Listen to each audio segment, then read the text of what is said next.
His name is Brett Jones. He is an author and he was a Navy SEAL. He's a veteran. Please give him a round of applause.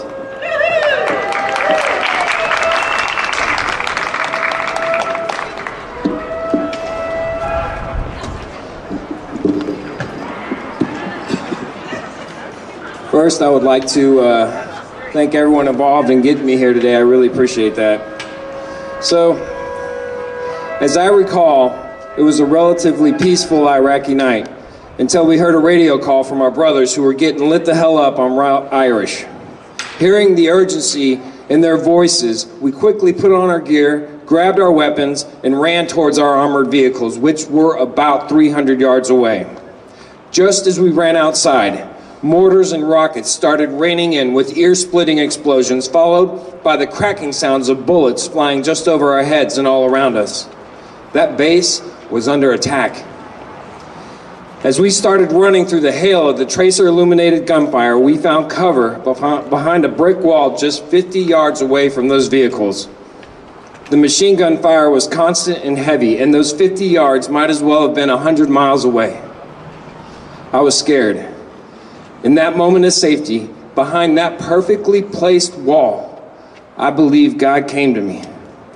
And he gave me a feeling of peace, followed by an extreme sense of urgency, almost as if to say, go, Brett, go now. Somehow we made it to those vehicles and did the work that we were trained to do, and not one American was killed there that night.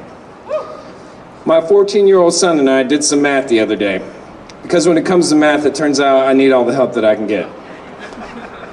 In the last 22 years of serving my country, more than half of that time has been spent overseas, and the majority of that time has been spent in some of the most corrupt, violent, and dangerous places that this planet has to offer. Places like Iraq, Afghanistan, Kosovo, and Pakistan, just to name a few. Places where little girls are shot or executed for going to school. Places where women have acid thrown in their faces for leaving abusive husbands.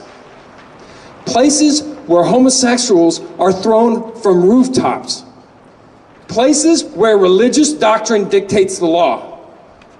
Please understand, and God knows how important this is to me, our spiritual and personal beliefs are incredibly sacred.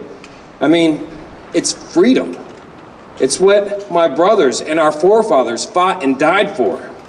But one man's personal beliefs has no place manipulating or confusing the laws of an entire state, especially here in the great state of Alabama.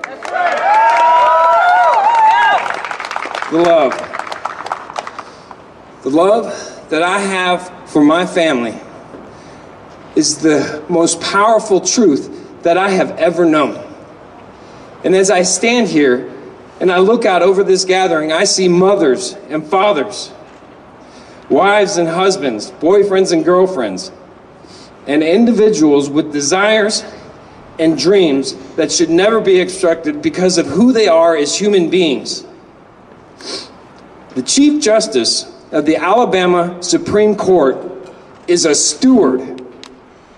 They serve all people as an administrative head of the state's judicial system. It is not a place to grandstand for political gain. It is not a place for bigotry, biasness, or prejudices, and it is certainly not a place to repeatedly shame and humiliate and embarrass the hardworking people of Alabama on a national level. I don't know about you, but I'm angry, and righteously so. Since the Civil War, Alabama has suffered and went through great lengths to move beyond an archaic stereotype. And I'll be damned if I'm going to stand idly by and watch as one man tries to throw us back into an era that we have long since put behind us. In closing, I would like to be as clear as I possibly can. There is no place for Roy Moore in any secular office. There is no place for Roy Moore in any state government office. Alabama, as our motto declares, we dare defend our rights, even if it must be against one of our own. Thank you, and God bless the great state of Alabama.